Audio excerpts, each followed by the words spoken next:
अरे बेटा ते मारे के बात करते रही तो रहिले हम शान से। अरे बेटा ते मारे के बात करते रही तो रहिले हम शान से।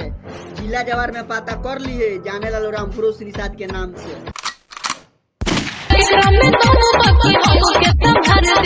लड़का निषाद जी के गरम उतार दी, लड़का निषाद जी के गरम उतार दी, लड़का निषाद जी के गरम उतार दी, लड़का निषाद जी के गरम उतार। अरे ऊपर से नीचा ले पूरा ब्रह्मांड हिला देवल जाई। अरे ऊपर से नीचा ले पूरा ब्रह्मांड हिला देवल जाई। कोनो फायदा नहीं खेले भोसड़ी वाला जो निषाद जी के झुका के चल जाई।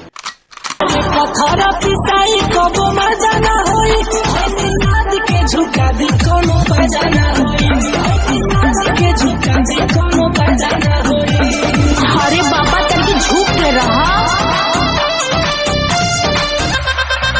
गुंडागर्दी के बात जन कर रे बेटा हम लड़का है निषाद के। गुंडागर्दी के बात जन कर रे बेटा हम लड़का है निषाद से। हमसे पंगा लेबी महाराजी बेसारी जान से। निषाद